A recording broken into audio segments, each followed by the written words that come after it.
কাবাবের জন্য এখানে 450 গ্রাম গরুর মাংস কুচি নিয়ে নিলাম, 50 গ্রাম চর্বি কুচি নিয়ে নিলাম, এখানে মিডিয়াম সাইজের একটা রসুন কুচি করে নিলাম, এখানে নিলাম বড় সাইজের একটা ক্যাপসিকাম, 2টা মিডিয়াম সাইজের পেঁয়াজ আর 4টা কাঁচামরিচ।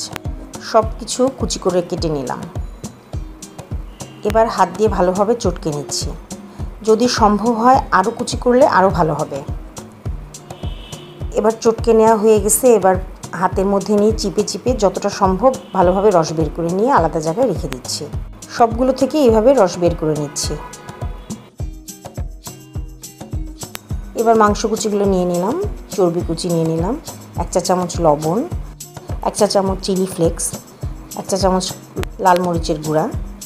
এবার সব কিছু ভালোভাবে মিক্সড করে নিচ্ছি। আমি চেষ্টা করছি আরেকটু কুচি করে নিতে। যতটা কুচি হবে ততটা ভালো হবে, এটা মিক্সটা ভালো হবে। এই কাবাবের একটা গুরুত্বপূর্ণ উপাদান কিন্তু ক্যাপসিকাম। ক্যাপসিকামের কারণেই কিন্তু কাবাবে একটা ভিন্ন স্বাদ এনে দেয়, যা খুবই চমৎকার। এবার আমি হাত দিয়ে মেখে নিচ্ছি। এবার দিয়ে দিলাম 1 চা চামচ গোলমরিচের গুঁড়া। টার্কিশ আদানা কাবাবটা একদমই ঘরোয়াভাবে করতেছি। বড় ভালোভাবে মেখে নিচ্ছি। অল্প উপকরণ লাগে কিন্তু খেতে কিন্তু খুবই সুস্বাদু হয়। এবার আমি এটাকে একটা প্লেটে রেখে ঢাকনা দিয়ে ফ্রিজে 1 ঘন্টার জন্য রেখে দিচ্ছি। 1 ঘন্টা পরে আমি আসলাম কাবাবটা তৈরি করে নিব। আপনারা চাইলে এর মধ্যে 1 চা চামচ চিনি দিয়ে দিতে পারেন, এতে টেস্টটা আরও অনেক বেড়ে যায়। না দিলেও চলে, অপশনাল। তা আমি এটাকে কাবাবটাকে একটু শেপে আনার জন্য স্কেল ব্যবহার করলাম। তো ছোটো চিকন স্কেলে আমি ভালোভাবে কাবাবটা একটা শেপ এনে নিচ্ছি।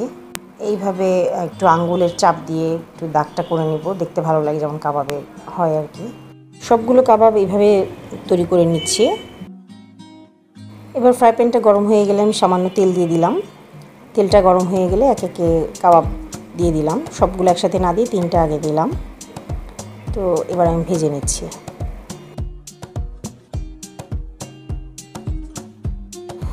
এভাবে ছাড়াও ছোট ছোট টিকে আকারেও কাবাবটা করে নেওয়া যায়। তো আমি এদিকে আরেকটা কড়াইতে ছোট ছোট করে কাবাব ভেজে নিচ্ছি। আর এদিকে আমি একটা পেঁয়াজের সালাদ করে নিচ্ছি, লেবু বিট লবণ দিয়ে। সালাদটা কাবাবের সঙ্গে খেতে ভালো লাগে। তো হয়ে গেল আমার কাবাব। তো আশা করি আপনারা একদিন বাসায় এইভাবে ট্রাই করবেন। আর যদি ভালো লাগে তাহলে আমার চ্যানেলটা সাবস্ক্রাইব করে আমার পাশে থাকবেন। আমার ভিডিওটা দেখার জন্য অনেক অনেক ধন্যবাদ। খোদা হাফেজ।